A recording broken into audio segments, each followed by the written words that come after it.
There is a game coming in the future that is called that is called DC Dual Force. It is a new digital card game for DC Comics, brother. So since we are playing a Marvel card game, of course we are interested on what DC is doing, you know. So I really want to see this DC game, and of course we are going to play it, brother. We are going to play it, and I am hyped up about it. I really want to play the DC Dual Force. Will the game be good? I don't know. Will it have bullshit monetization? I don't know. People say that DC typically has bullshit monetization. I don't know for sure. But we have to wait and see what will happen. For now, I just think it is cool that I will be able to play with Batman and with the Flash, and I hope the game is good, and I hype about it. So let's see what Willow has to say in here. What you need to know about DC Dual Force, the new DC digital card game. So let's see what they have to say about it, brother.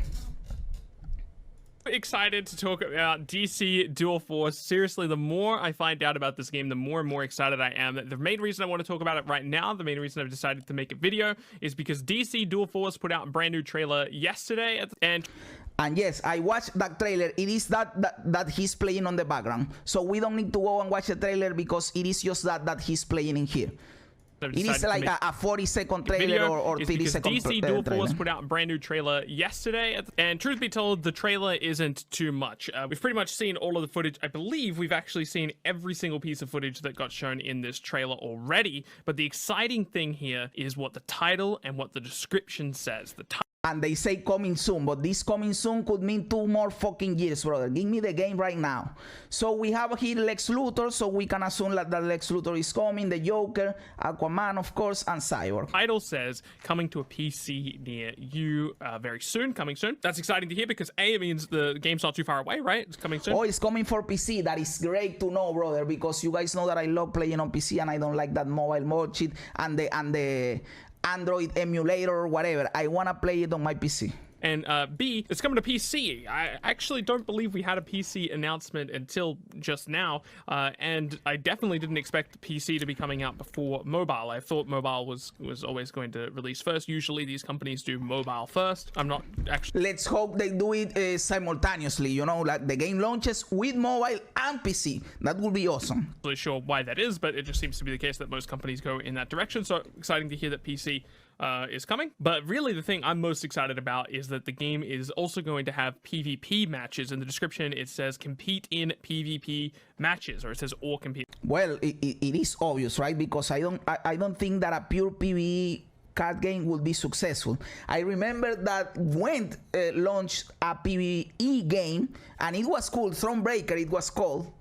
It was cool and a lot of people liked it, but you go through the game, you play it, and that's it, and people forget about the game. So it is not as engaging as a PvP game, you know. It is cool to have the option to PvE. In fact, some people are asking for having PvE in Marvel Snap. But let's be honest, what keeps the game alive is the PvP. So I hope the game focuses more on PvP than on PvE. It is cool having the PvE, but give me the strong suit of the game on the PvP. In PvP matches. It's obvious that the clear focus of this game is PvE, which if you asked me a couple years ago, I would have been very disappointed about. But PvE games, at least in the card game genre, have expanded quite a lot. And honestly, in some cases, I even prefer PvE to PvP. For example, in LOR, I play way more Path of Champions than I play the PvP game mode. And then obviously there are amazing standout examples of PvE card games in recent years. We've seen Slay the Spire, Monster Train, even tabletop games like Marvel Champions. Spire is really good. I have Slay the Spire and that is a cool game. Explore PvE, and all of that has been incredible to watch as the PvE card game genre expands. It's been really great. And I actually made a full video talking about a bunch of speculation about the game and how I expected the game to play out. But after I was going through the editing process of that video, I found out that the team over at Dual Force has actually already gone over all of the mechanics, so I can talk to you about exactly what happens instead of speculating. Thankfully, a lot of my speculation was pretty much... If you get to bot MMR, you are basically doing PvE in Marvel Snap, and that is true. And a sucky PvE at that. A fucking bullshit PvE. on point. So the purpose of this video is that we're going to go over all of the core systems in DC Dual Force. You should know everything you need to know about the game. Oh, that is cool. So this dude already knows how to play the game, how the game is going to be played. So right now we can get hyped up if the gameplay seems cool, right? So let's dive right into it, brother. I like watching this because it gets me hyped up, but at the same time, I don't like it because it gets me hyped up. You know what I'm saying? So what if the game is going to launch 1 year from now? Now I'm just waiting eagerly for the game and I'm going insane, you know? But I am getting ahead of myself because we have to see the gameplay first, because if the gameplay sucks, there is no hype. This video. In tomorrow's video, I'm going to go over each of the individual cards that... Oh, he has a video about the individual cards, so he's going to analyze at least these 4 cards. We know that it's a Batman card, a Superman card, the Flash card, and a Wonder Woman. Of course, these are the main characters. They need to have cards, brother. And you know that when we play Marvel Snap, the thing that is always on the back of my mind is I want to play as Batman, and I can't because this is Marvel, but I want to be Batman. Everybody want to be Batman, brother. He's so fucking cool. That we've seen so far. So first of all, we do have factions in the game. This will be very important for deck building. Okay, factions. In Marvel Snap, we don't have factions. You can play any card with any other card. Having factions means that you need you have restrictions on what cards can be played with other cards. 5 factions. We have Tactics, which is blue. We've seen both Batman and Into the Batcave, or To the Batcave. Makes sense. Both have a blue color-coded border, so we know that they're in the Tactics faction. We've seen Might, which appears to be mostly Superman-related so far, at least from what we've seen. We've seen Superman and Super Strength. I can already say that this will probably be my least favorite faction, and not because I don't like Superman.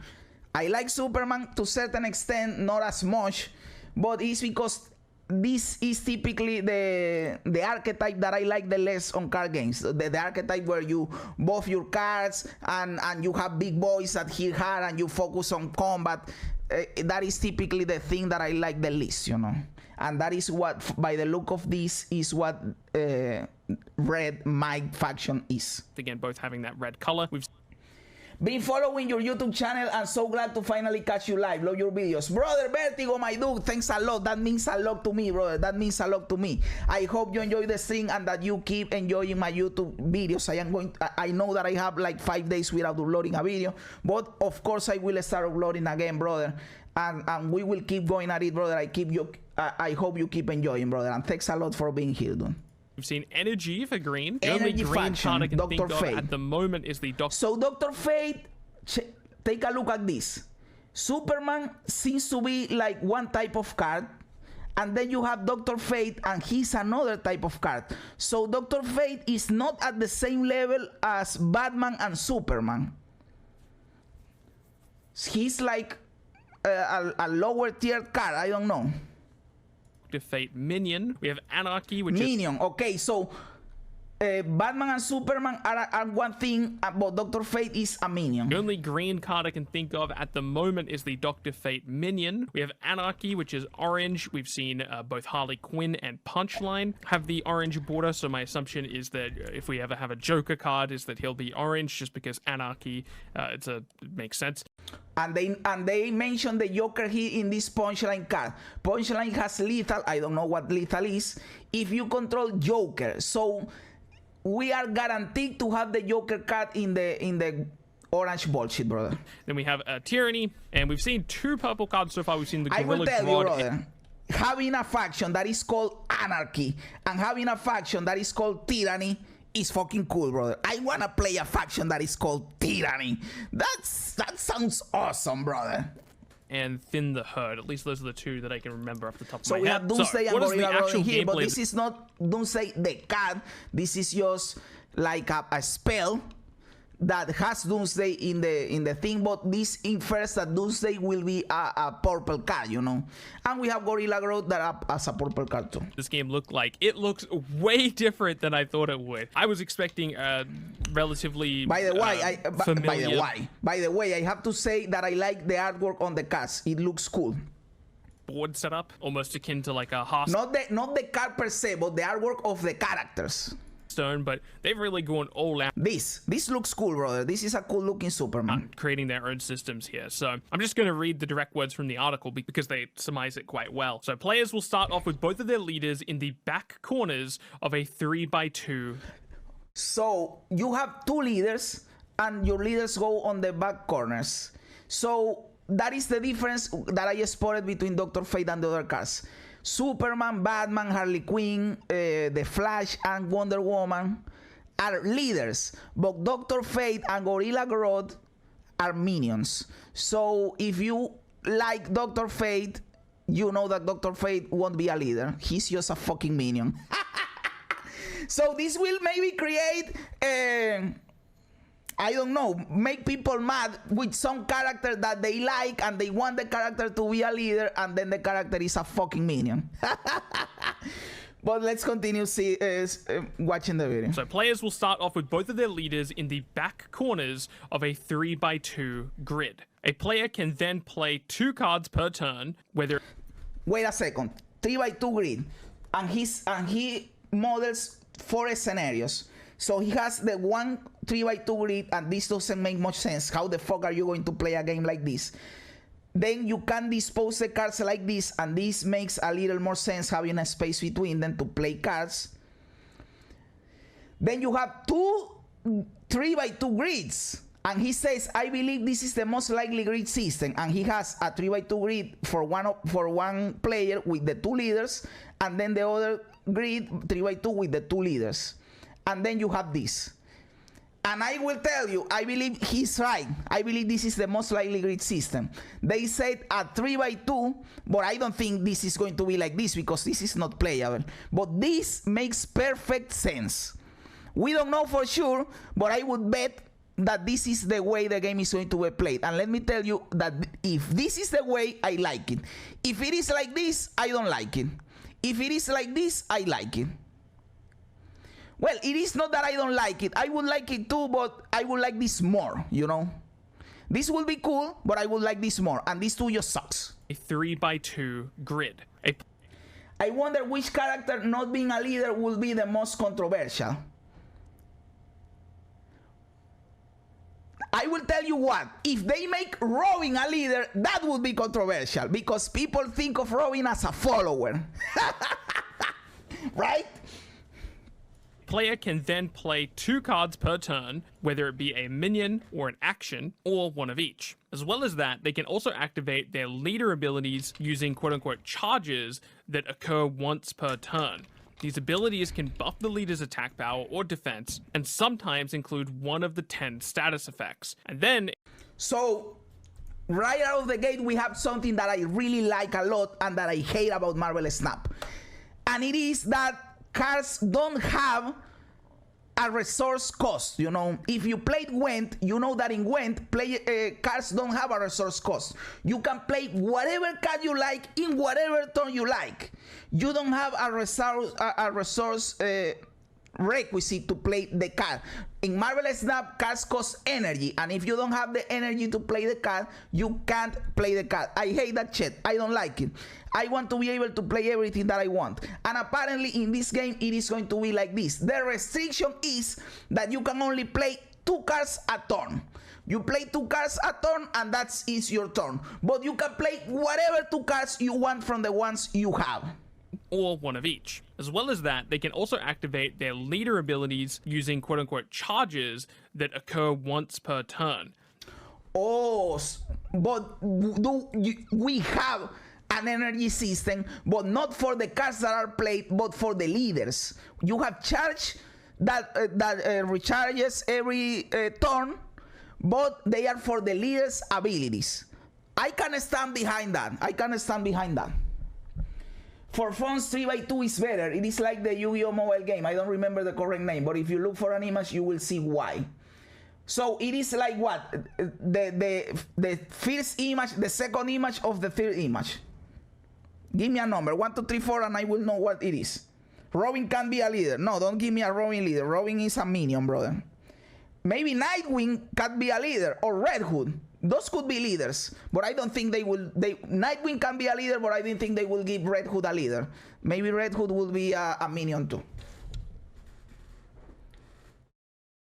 These abilities can... Or well, if you think about Robin as the Teen Titans dude, he's a leader. He's the leader of the Teen Titans, so he could be a leader. Using quote-unquote... That is how people will justify Robin be a leader. Oh, he's the leader of the Teen Titans. ...charges that occur once per turn. These abilities can buff the leader's attack power or defense, and sometimes include one of the 10 status effects. And then it goes on to list all of the status effects. We have the Star Ambush. While attacking, cards with ambush deal damage first. So this is like strike first, first attack. Several games have this, like Magic the Gathering has this. I believe Hearthstone has this. Aura. The next time a card with Aura will be affected by any enemy action, instead it loses Aura. So this means that it can work with spells, you know, if they target a minion that has Aura with a spell that will destroy the minion, it doesn't destroy it, but it just loses the Aura. Frenzy. After KOing a defender, I believe this will mean kill it, in the front row, cards with Frenzy will immediately attack the space behind it. So this justifies that there is a space between cards where cards have to be played for this effect to work. So that gives us a thing that is maybe like the 3x2 that we were thinking about, you know. Guard. Cards with guard must be targeted of opposing attacks regardless of position on the board. So this is taunt. This is taunt in Hearthstone, brother. Hidden. Cards with hidden can be targeted or attacked until they attack. This is stealth. Hunter. Cards with hunter ignore minion protection, guard, and hidden. So this is like flying, right? This is like flying in Magic the Gathering, where you can hit whatever the fuck you want, but it is not the same as flying in the sense that they can attack you. Flying can only attack other flying, you know, or reach. I believe there are cards that have reach that can attack flying. Lethal. Cards with lethal KO any minions they damage. So this is like poison in Hearthstone. Invisible. Cards with invisible can be damaged or KO'd. So this is invulnerable. Shield. The next time a card with shield will be damaged, instead it loses shield. So this is like divine shield in Hearthstone, you know. What is the difference with Aura? That Aura protects you from spells that will destroy the card and ignore the shield. So that is the difference. Speed. Cards with speed can attack immediately. So this is charge in Hearthstone. So yes, we have a lot of several overlapping mechanics. That is cool, because then people will catch up quickly. If those motherfucking Warner Bros. X's have a say, they will make Cyborg a minion. I want Cyborg to be a minion. Fuck Cyborg. And don't hate me, brother. Don't hate me. I don't like Cyborg that much, brother. I'll leave those on screen for you at the moment. We're not going to spend too much time on keywords in this video. Tomorrow, I'm going to go over each of the individual cards, and we'll talk a bit about each of the keywords that we see when they pop up. So they don't actually talk about a victory condition here. With that said, I assume the victory condition is as simple as defeating both enemy leaders. I will assume the same. I will assume the same.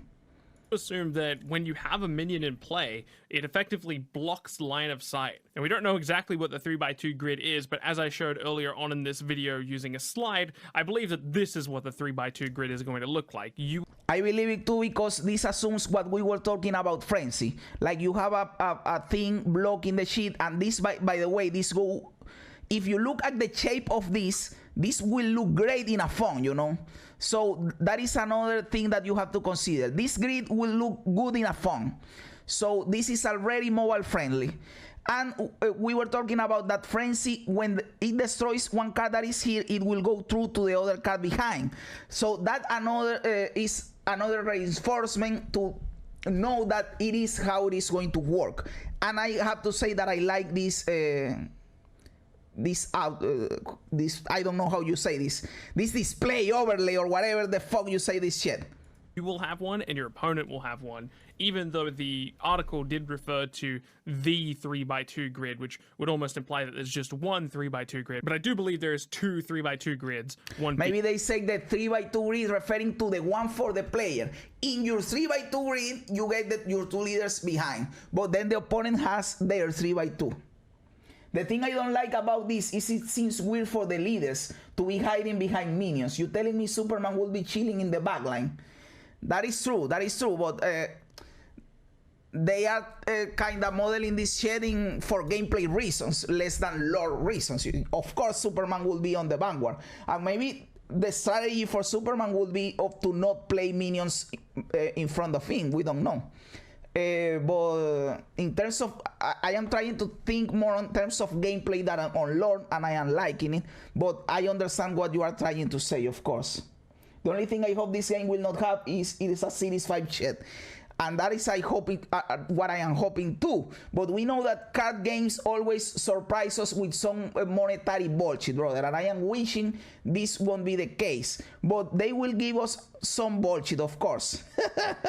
I am already setting my expectations to not be disappointed, you know. Not thinking, oh, the game will be free to play friendly, because they will do a monetary bullshit that is going to screw us and I will be disappointed. Instead, what I am doing is, this will probably be bullshit, so when it is bullshit, I won't be disappointed. I prefer to be pleasantly surprised, you know.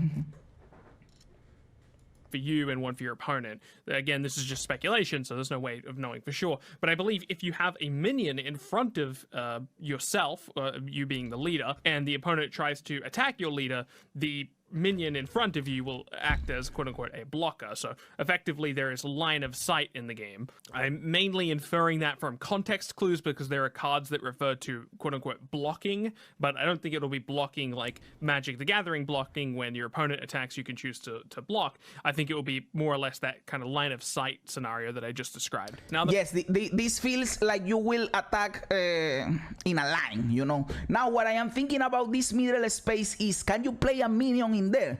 How would the strategy of playing a minion in the middle would work?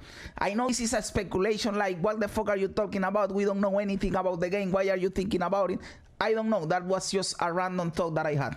Now that we know everything we need to know about the core rules of the game, let's go over the individual card types. Starting off with leaders. Leaders each have their own unique health pool, or in this case, they're referring to the health icon as a defense value. So each of the leaders have we can see here that Superman obviously has the more health, and Harley Quinn has the least. This makes sense if you think about lore reasons. This makes sense. Own defense value. For example, we see Harley Quinn has 16 defense, whereas Superman has 19 defense. They each have their own unique effects. These effects were referred to as abilities, and as stated in the article, these leaders will start in the respective corners of a 3x2 grid. God, I'm so excited for this game. Moving on to... Brother, I have to tell you that watching this video, I am getting hyped up.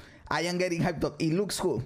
It looks cool watching Batman in a fucking car, brother, dude. I hope this comes out this year, brother. I don't want to wait another fucking year. Minions show a badge in the top left-hand corner. At first, I thought this might have something to do with the cost value. Perhaps you have a certain number of actions you're allowed per turn, and then the higher the badge value is, the more actions it costs to use. Obviously. Oh, he's right. Look at this. This dude is silver, punchline is bronze, and this dude is gold. What does this mean? I don't believe it is the rarity of the card, because you have here in the middle another color that maybe this is the rarity of the card. This looks like common in other games. This looks like rare, and this looks like legendary, right?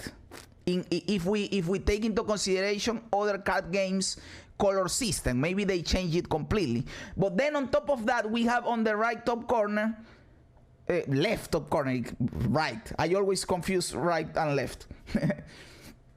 This bronze, silver, and gold shit. And maybe this has a gameplay implication. Maybe this is something like Gwent. In Gwent, you can have only one gold card, but you can have multiple silver cards. I don't know if you guys knew this.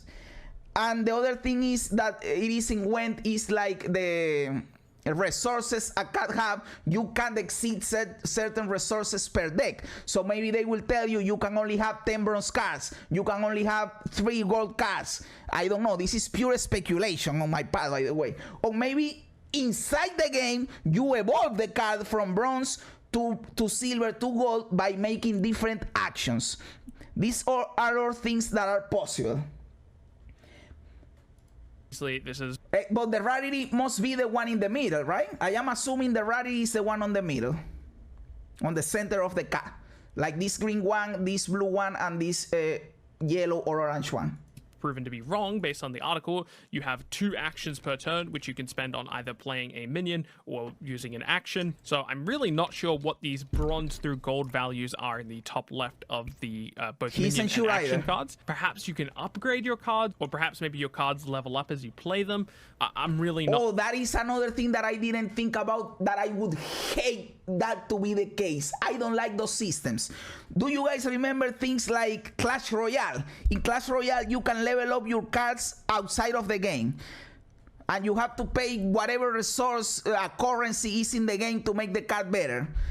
I hate that system, brother. I hope that isn't the system, because then you play another person that has your same card, but they have it evolved and you don't have it evolved, so they have an advantage going into the game. I hate that system, and I hope that isn't the case in here. Not quite sure. We can also see a rarity value in the middle of cards. We can exactly what you are saying, Demian. I hope that it isn't like that. I hope it isn't like that, brother. Clash Royale is like that, and I hate it.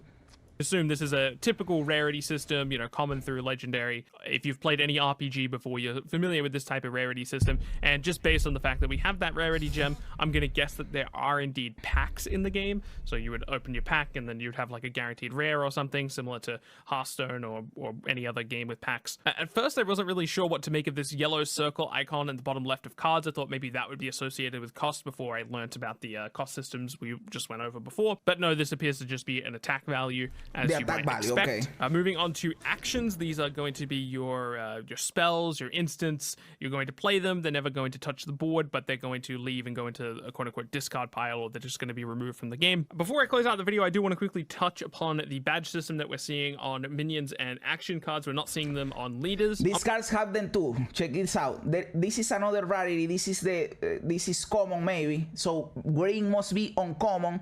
So white is common, green uncommon.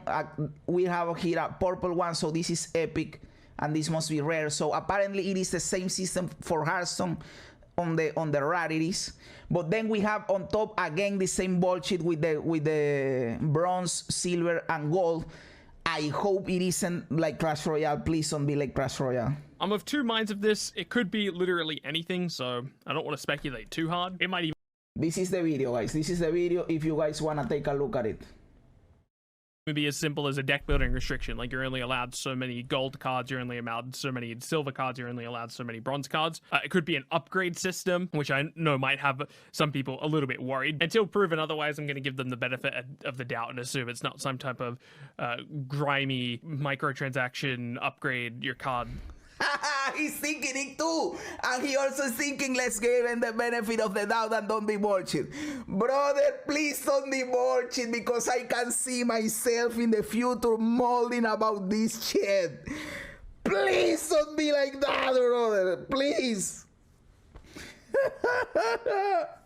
System. Now, that's not to say that it's not an upgrade card system. You can have a system that lets you upgrade your cards and have it not be predatory or grimy in any way, especially for a game that is primarily intended to be PvE. There's definitely a lot of fun and exciting upgrade systems you could have. Let's just try to entertain it for a second and say that it is an upgrade system. I could totally see that being the case. Let's take a look at an action, for example, that is just a bronze. We see a super strength is just give +3/+3. Now, +3/+3 is fantastic. Giving +3/+3 to a card like Punchline, and I won't go into details exactly what all these keywords do, but just know for now that Punchline can sometimes get off 2 attacks. That's essentially what this text says. Giving super strength to a card like Punchline seems pretty good, but if we can pair super strength to a card like Back, which is a gold card, so it's 2 tiers above super strength, we see Batcave nets us 6 health because it heals our leaders with an S, so we heal both of our leaders for 3, so we get a total of 6 healing, and then for the rest of the game we also get to draw an additional card each turn.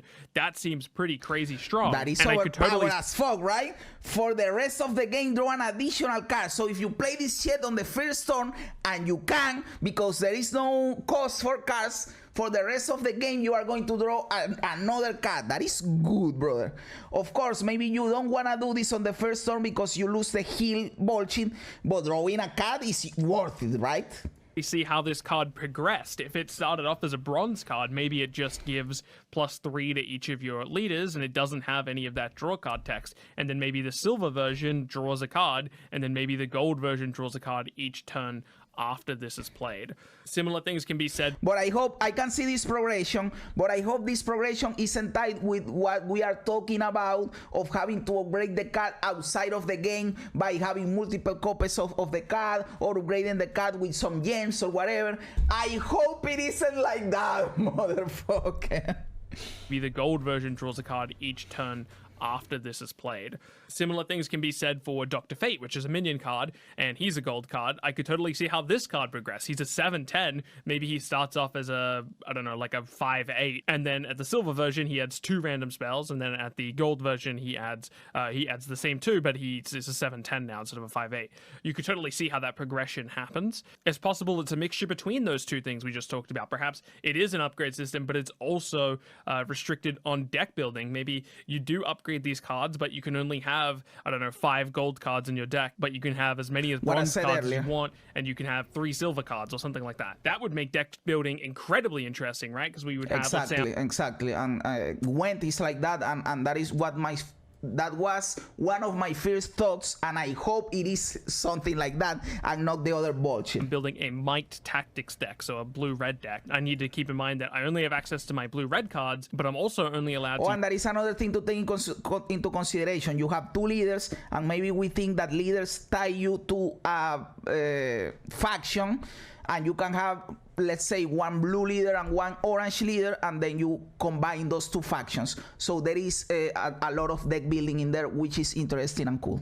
Use X amount of gold cards and X amount of bronze cards. Let's actually switch up that example a little bit and say I'm building a Tactics Energy deck, so a green blue deck. Do I run Batcave knowing that I'm giving up one of my golden slots when I could alternatively be running Dr. Fate? Which one's better? You know, which one of these 2 cards do I run? A lot to think about if that is the case, and I certainly hope that it is the case. I hope I've effectively constructed what this badge system is, because I really like that idea. All right, thank you so much for watching this video. That's gonna click. So I can tell you that this video made me hype up about the game, because the gameplay related, if it is like we are talking about in here, it looks cool. It looks cool, and I wanna play it. I hope this comes out this year and not next year. But let's hope that the badge system is not some bullshit monetization that is going to screw us over. Let's hope that it is going to be cool, because we already are watching some bullshit in there. Please don't be some bullshit. But I can say that I am really hyped up. And Willow, thanks for this video. Really concise, short video explaining what you know about the game, which is very cool. Thanks a lot, my brother.